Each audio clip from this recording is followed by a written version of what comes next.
Hello, History of Christianity students. This week I'm recording in London. Amazing how I go from a shack in the middle of nowhere to the heart of London for these recordings. It's just part of my job. I do what I have to do. We're going to start moving into the end themes of the course, but first we need to talk about kind of the rounding up of the first set of ecumenical councils. The next two councils, like the first two councils, deal with very much the same issue, but it takes, again, two councils to resolve the debate that's under discussion. So now we're looking at who is the Christ. Remember, all questions in the history of Christianity come down to who is Christ and what did he come to do.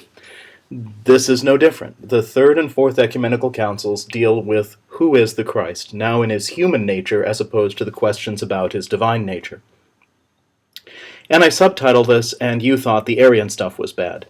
The ideas are very subtle, but to be fair, the debate's acrimonious, the ideas are subtle, it's not a happy time in church history, but it's a whole lot easier to keep these concepts straight, I think, and previous students have thought too, than it is the subtleties of Arianism. So, long way of saying, the final test probably won't be as bad when it comes to third and fourth ecumenical councils as the second test is when it comes to the issues in the first and second.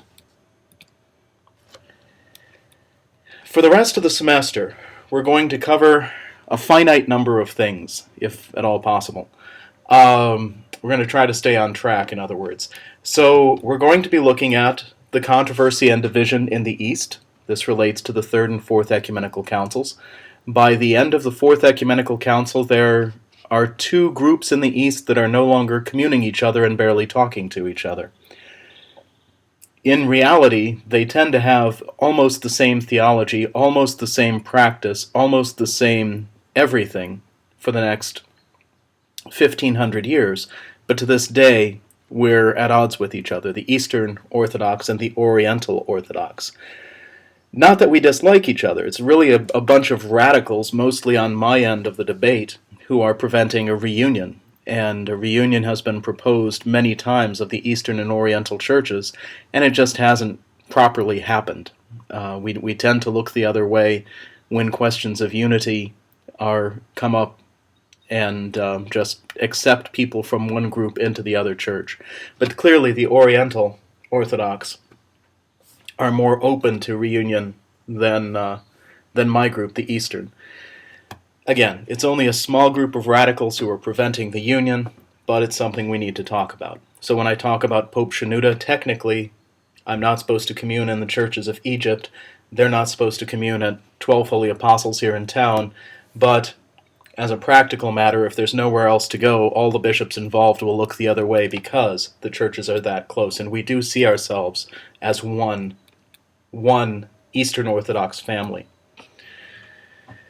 The West develops its own genuine theological tradition after the Fourth Ecumenical Council, and this has more to do with barbarian invasions, which we probably could talk about a little bit more if we have time, than anything else. It certainly isn't an intent on the part of the West to say, oh, let's go start our own theological tradition. No, the West is working very hard to maintain the tradition that's been handed down to them, and the difficulty is that you're in a time of social, economic, and political chaos that among Mediterranean types is still known as the barbarian invasions. Among sober-minded scholars who prefer not to insult anybody by calling them barbarians, these are the Germanic migrations. Well, there's an argument to be made both directions, but you still have complete social and political collapse in the West, and it's the Germans' fault, or, as I prefer to say, the barbarians.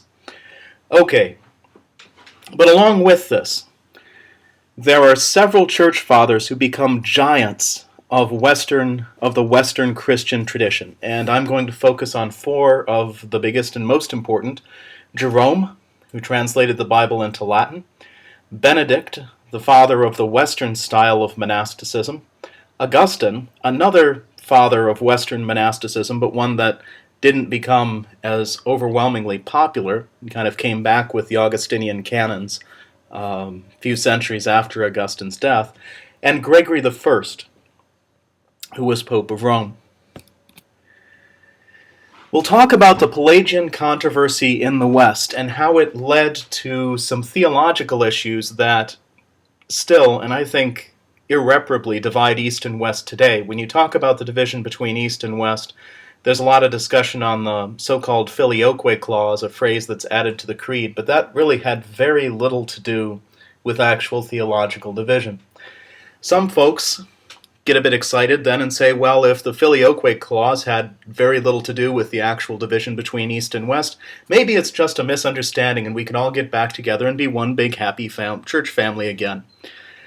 No, and the reason we can't is how the Pelagian controversy wound up being settled. Not by Augustine necessarily, but certainly by those who came after Augustine and stopped listening to a more traditional point of view. So the Pelagian controversy in the West. Important stuff. We will be, and I don't know if this one will occur in order or not, but we will be then talking about how the divide between East and West develops. That may be kind of a sub-theme throughout the coming lectures. Develop it does, and although when I look across at Western Christianity, I can see the Roman Catholic group and certain among the Lutheran groups and a few other groups as still at least representing the earliest trends of Christianity, in spite of things we disagree on. The West otherwise has really gone in a direction that shows that there were irreconcilable differences at some point. Are they reconcilable with Rome? Well, with Rome at least we can get down to the Eastern Church, and Rome can get down to the brass tacks of what actually divides us. We can have that conversation with the more traditional form of Lutheran as well. But after that, it gets pretty sticky, because people have decided the central teachings of Christianity are something fairly different than what we in the East for the last 2,000 years have taken them to be. We'll also look at the expansion of Christianity, particularly in the West, but this is mostly a general way for me to introduce the concept of how people converted. And the story is pretty simple through most of Christian history, but there's a huge misunderstanding out there of Christians going out of their way to convert people through violence, or conversion by the sword, as it's called. Not long ago, well, I like to think it's not long ago, it's, 15 years?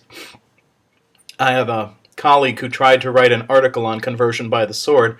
It became difficult because he began with the assumption that this process occurred in Christianity, and then when he started looking at the first 1,000 years of Christianity, he was short on actual convert or die narratives. There just weren't a lot to be found.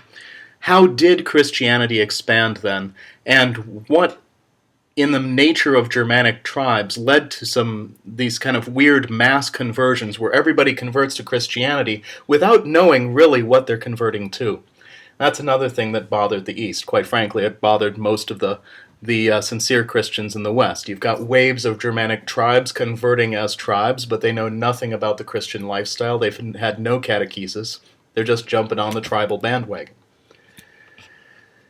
We want to talk about the iconoclastic controversy. This is the controversy over the use of images in the church, and it flares up in the East. The West always, during the controversy, lent its support to the East, at least the popes and the clergy did, for the most part. The emperor, particularly Charlemagne, did not, and that becomes a big issue between East and West as well, politically in this case, not ecclesiologically. So we'll look at the iconoclastic controversy, and I'll talk a little bit about what icons are and how they are still seen in the Eastern churches to this day. Oriental or Eastern, doesn't matter on this one at all. Pope Shenouda of blessed memory, which means in Orthodox circles, that's how we say rest in peace. Pope Shenouda of blessed memory had a great kind of evening discussion on the origins of the icons, and I had the joy of talking with him for some hours on Egyptian origins of iconography. That was pretty cool. And then To the extent that we get to it, we'll talk about the Great Schism of 1054. It certainly wasn't that great at the time. All it was a kind of bump in the road along a rocky relationship that had been developing between East and West for some time. And in 1054, although the Pope excommunicates the Ecumenical Patriarch and all the people who side with the Ecumenical Patriarch are excommunicated by the Pope, the Ecumenical Patriarch and his crowd in Constantinople excommunicate the Western Church. Nobody really pays a lot of attention on the ground. So in places like the Czech Republic or Hungary, where things tend to be more Eastern, but there is a Western influence as well, you don't have people, drawing sides, drawing lines in the sand, and splitting over the whole thing. A much bigger date, but it's far too distant for me to try to drag the course out to that date, would be 1204, when the armies of the West, sometimes called Crusaders, though that's something of a misnomer, I believe now. The armies of the West attack Constantinople in the Fourth Crusade.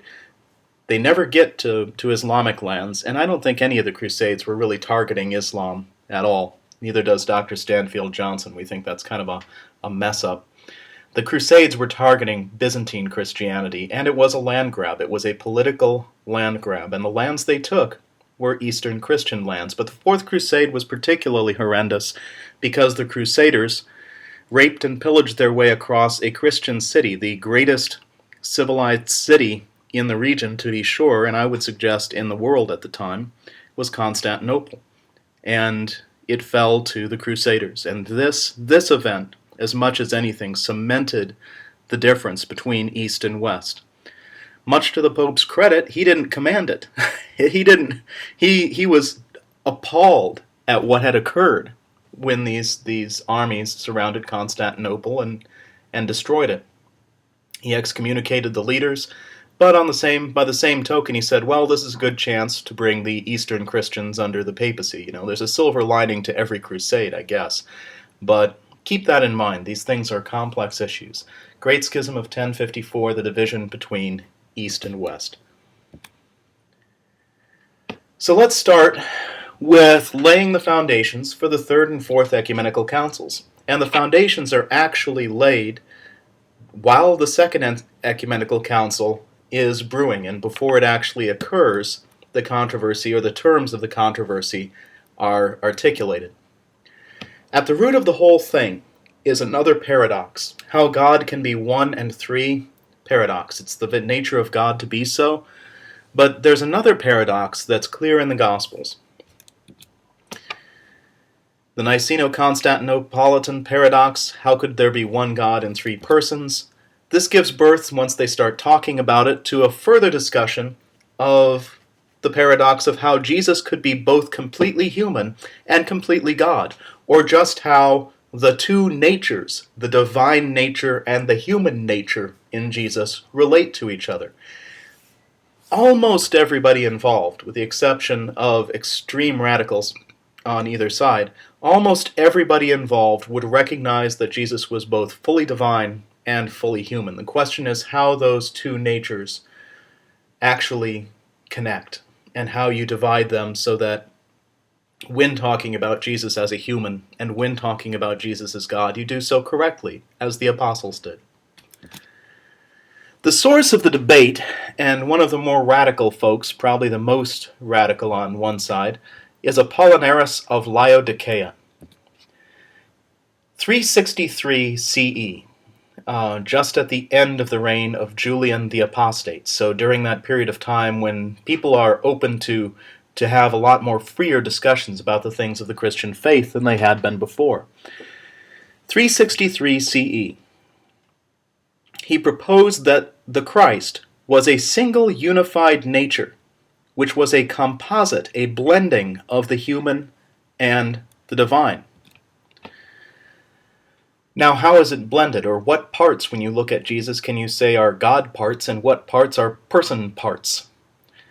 For Apollinaris, the Logos replaced the human intellect, so Jesus did not have a human intellect, or a human intelligence, a human brain function the way other folks do, including the human will. So he didn't will things that that fleshly people will. He wasn't truly hungry or thirsty. He wasn't truly tempted to do things Satan tempted him to do in the desert. And there's also no human spirit. So, in regard to the higher faculties, Jesus was nothing but divine. There's no human intellect or will in Jesus Christ. If you like to think of it this way, and I think it's probably a pretty good summary, Jesus was therefore divinity having taken on a human body, and the body was but a shell housing the divinity. So God comes to live in an animal body, but you can't say that God in this animal body is anything but God, and he's just taken on flesh. The flesh is a machine that the divine creature living within it operates. And this is the type of blending that he proposes. Basically there is nothing human about Jesus apart from, God picks up a body.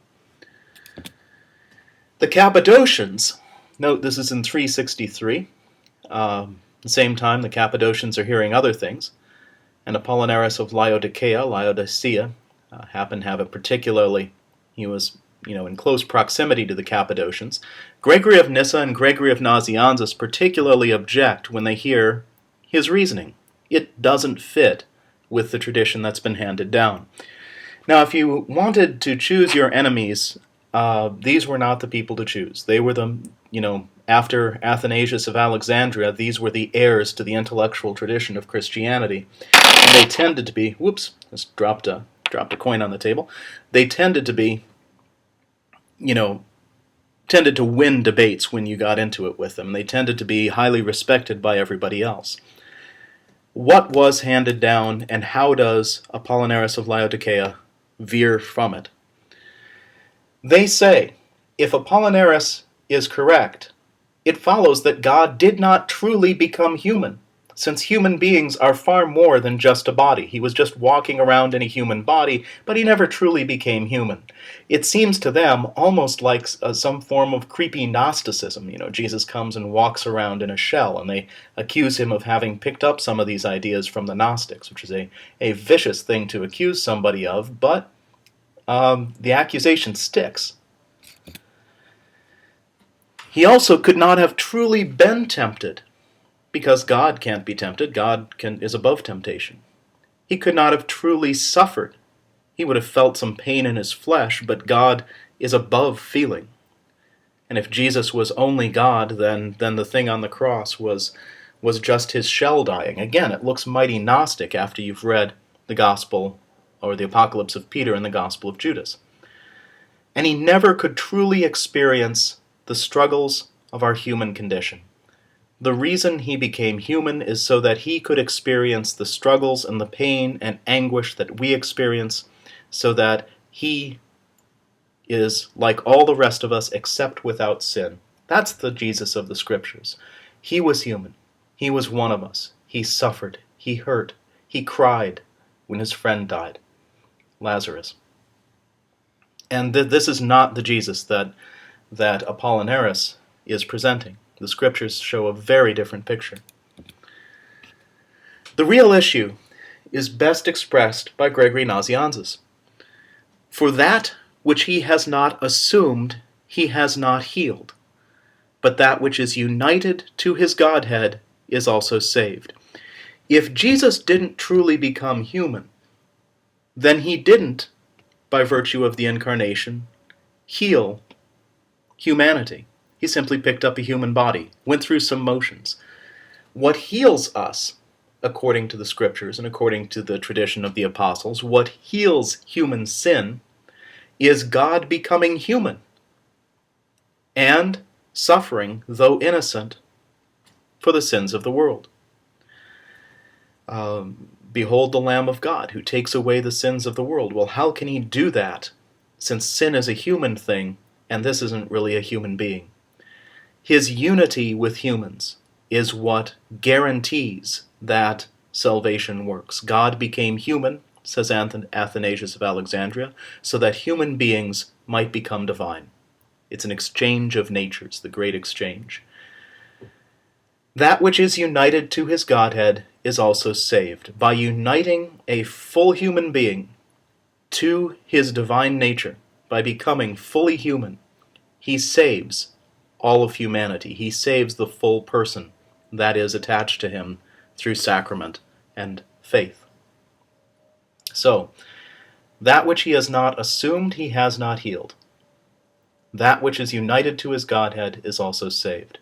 If Jesus only assumed a human body, the best he could do is save the flesh, but not the intellect, which is still sinful, not the will, which is still sinful, and not the passions, which are still subject to temptation, because Jesus was not truly tempted. He didn't overcome any of that.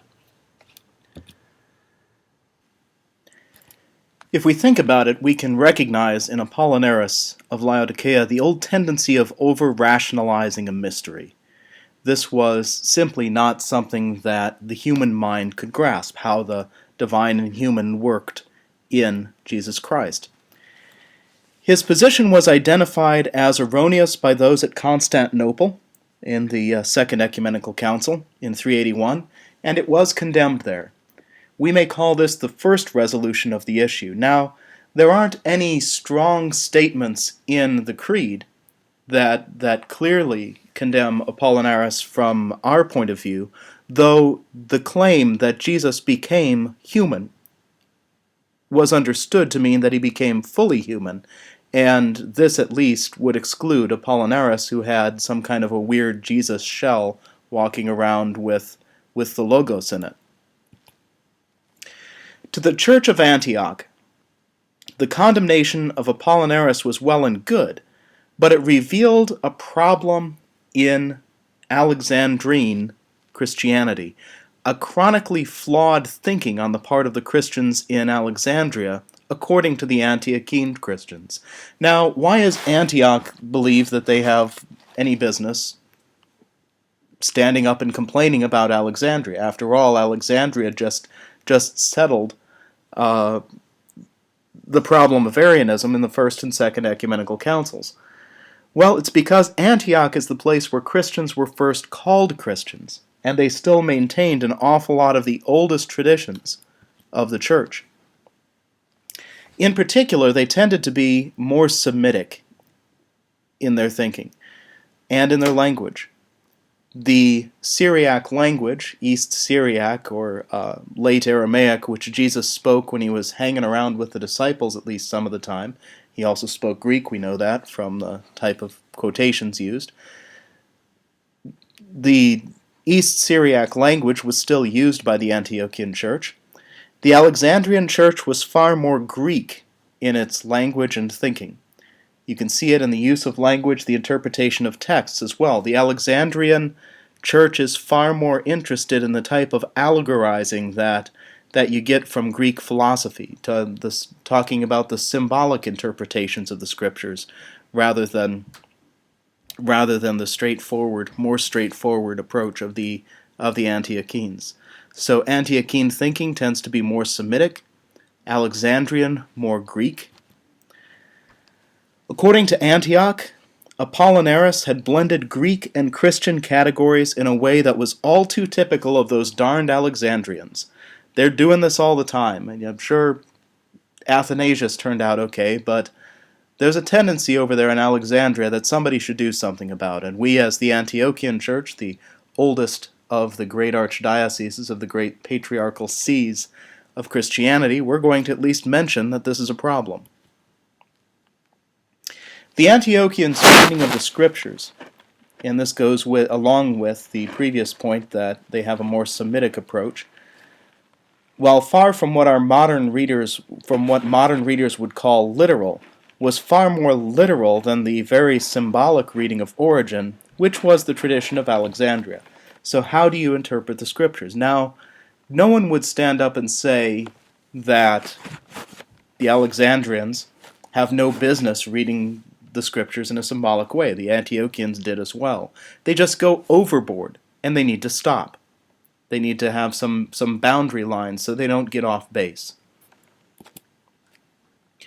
Therefore, for Antioch, the problem was not a matter of one man's error, but of a tendency toward error in Alexandria. And even if the mainline church happens to maintain the boundaries, that their habit of turning out a heretic every so often is worrisome. After all, Arius himself also came from, yes, Alexandria. Against what he regarded as an Alexandrian tendency to confuse Christ's humanity and his divinity, Diodor of Tarsus, an Antiochene, you can tell Tarsus, it's in Syria, insisted that Jesus was a complete human being and complete God, somehow united while remaining completely separate. So far, so good. Just the basic understanding of the scriptures as it had been understood in Antioch. And no one really has a problem in Alexandria with Diodor of Tarsus, except that he's complaining about Alexandria. And Alexandria's tendency to develop errors in the Christian faith.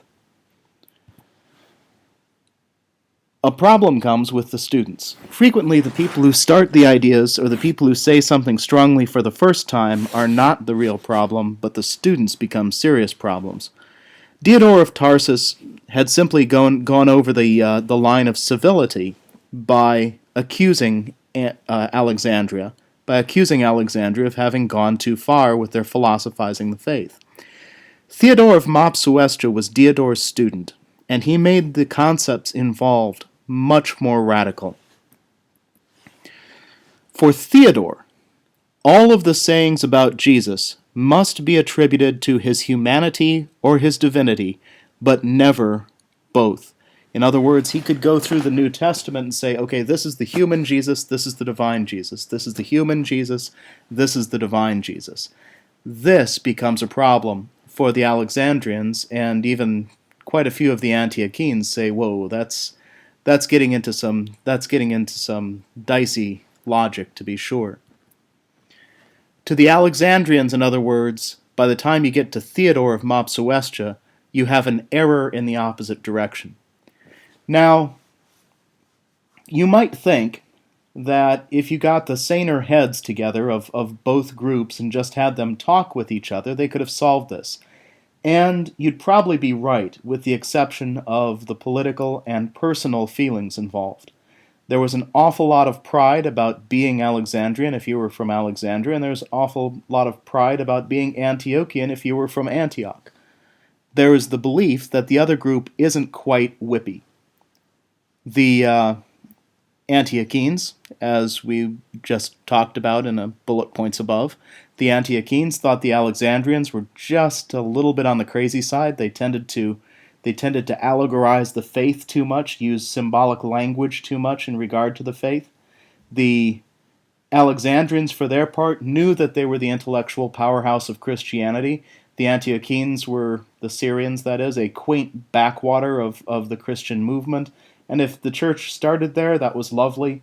They're entitled to celebrate the fact that in Antioch they were first called Christians, the first place the church moves after it's persecuted in Jerusalem. If you read the book of Acts, is Antioch.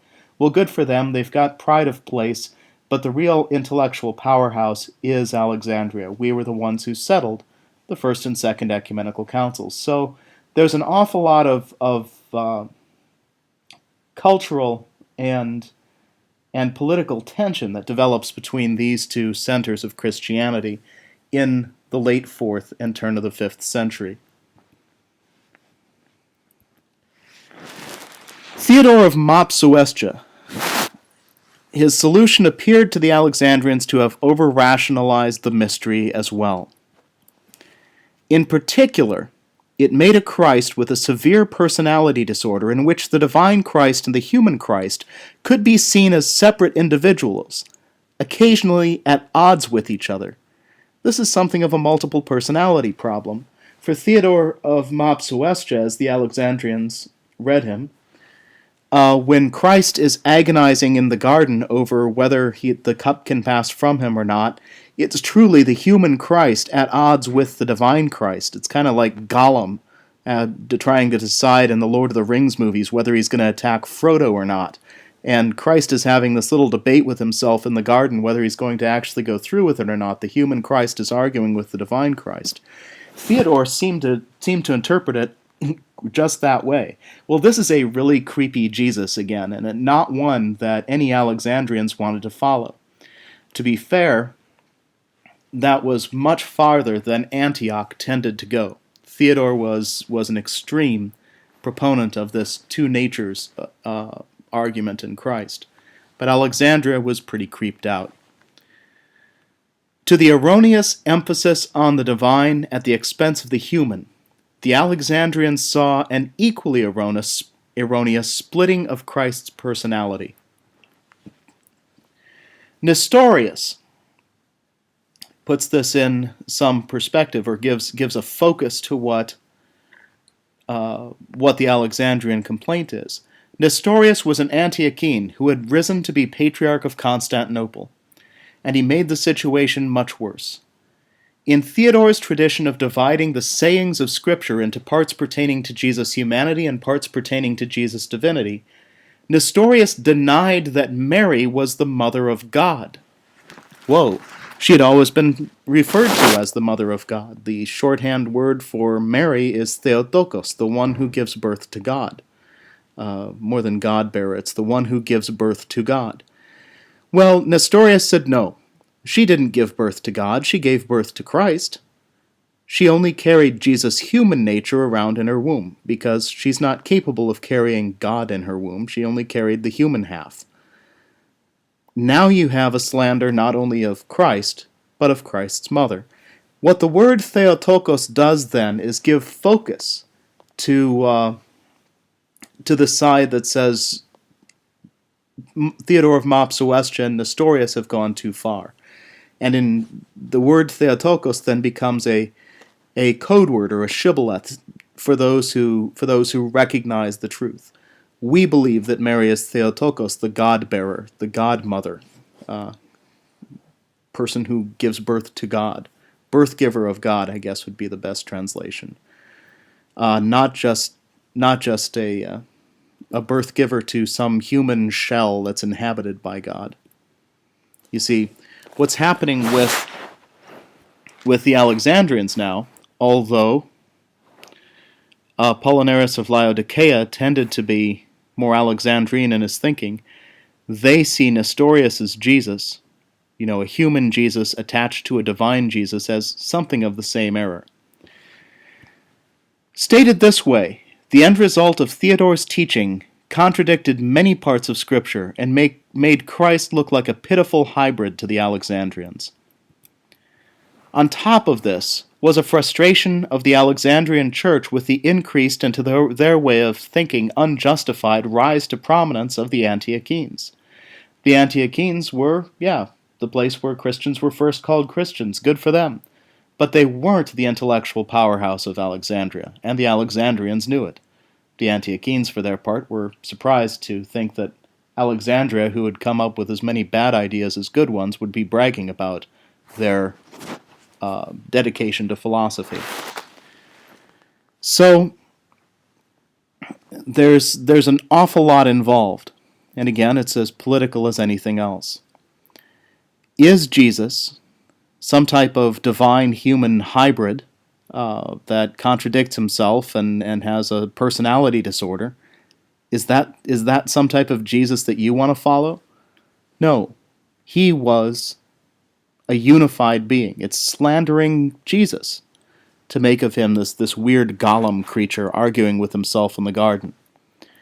And the people who did it are upstarts in the world of philosophical Christianity. They're the Antiochenes. This is how the Alexandrians, anyway, are interpreting it.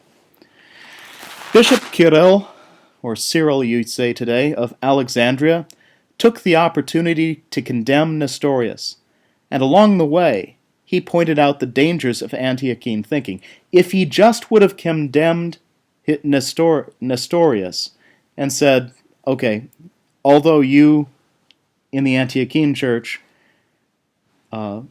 particularly Diodore, although you, Diodore, condemned the errors of Apollinaris of Laodicea, you went one step farther in saying, hey, those Alexandrians kind of tend that way anyway.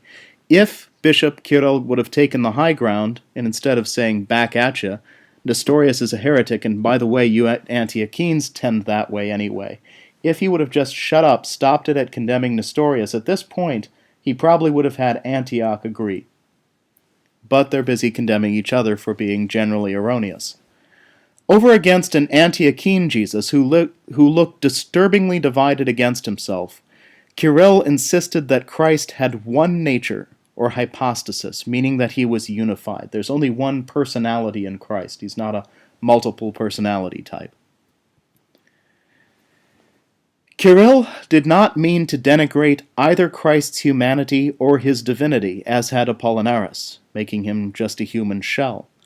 Unfortunately, the words nature or physis in Greek and hypostasis or face or personality did not travel well. Recall, this is what separates Father and Son. They are two hypostases. Father, Son, and Spirit are three hypostases in one essence.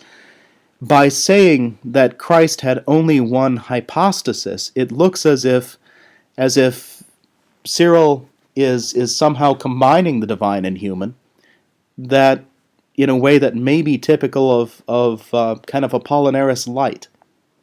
But the problem, again, is in how you define the words, according to the Antiochians. In 431, the Third Ecumenical Council was summoned to end the debate, and there are political problems from the start.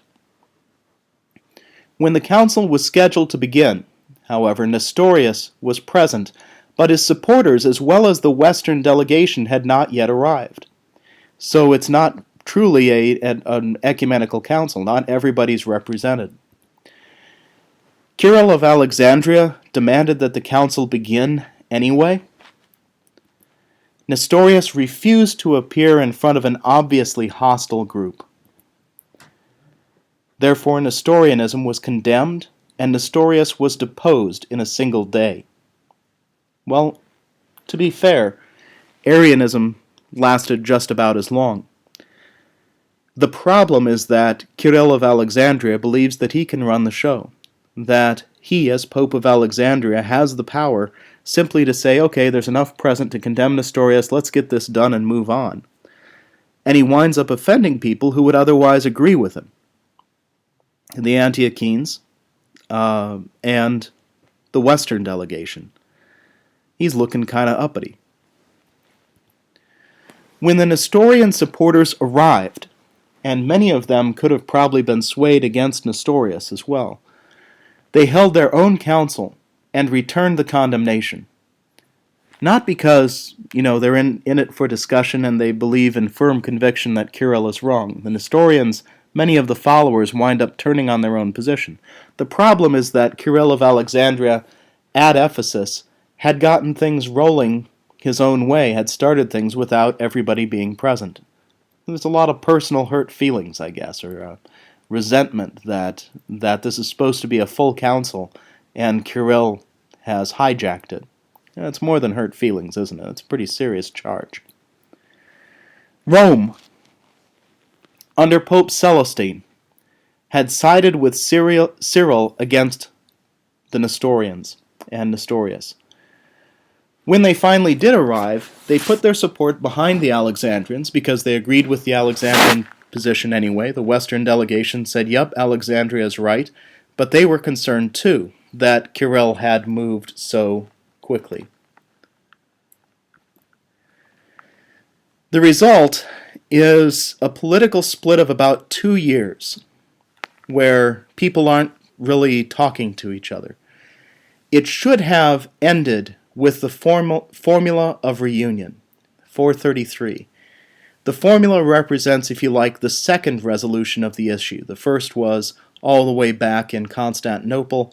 The second is after Ephesus. The formula of reunion interprets Ephesus in such a way that everyone should be able to agree. The formula says this, and John of Antioch comes up with it.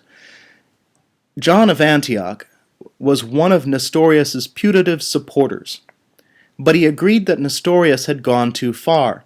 And John of Antioch, and see, this is where we know the Antiochenes weren't necessarily Nestorians or even behind Nestorius. It's just the politics of the thing that had them frustrated. John of Antioch's willing to say that Ephesus had been essentially right. Okay, let's let bygones be bygones. Well, got it right at Ephesus. The points are right. And let's agree on using the proper language now. In particular, John said, Mary was Theotokos. And Jesus had two natures, or hypostases, which were so completely united that there was only one Son.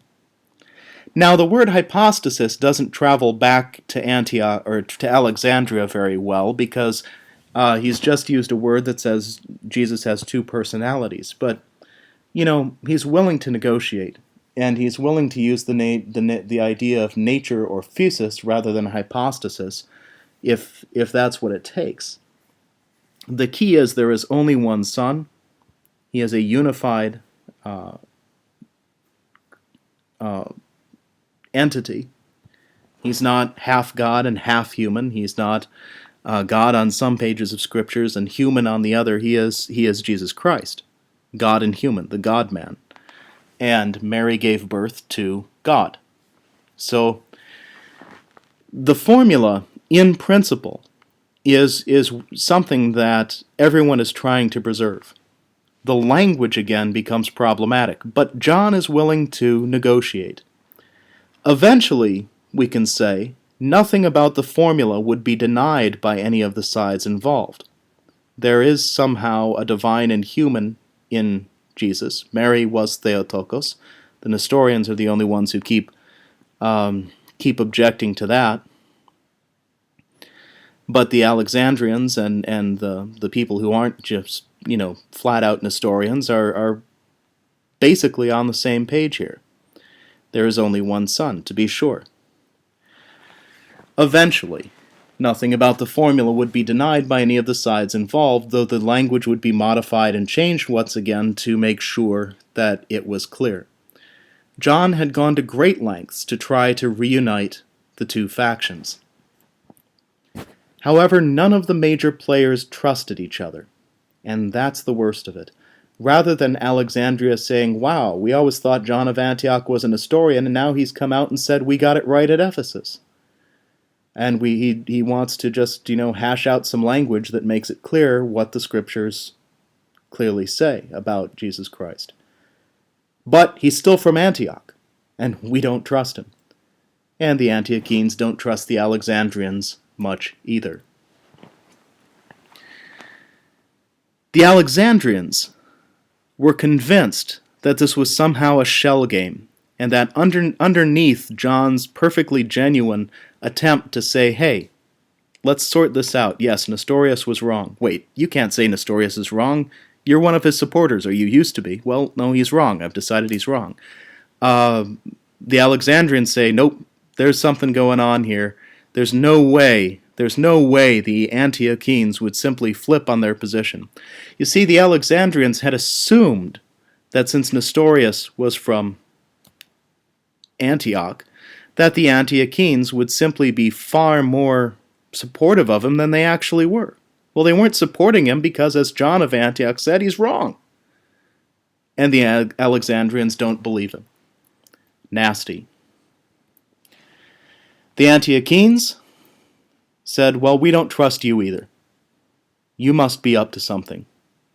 If you're not willing to talk over the formula, then you must be in the closet a bunch of Apollinarians.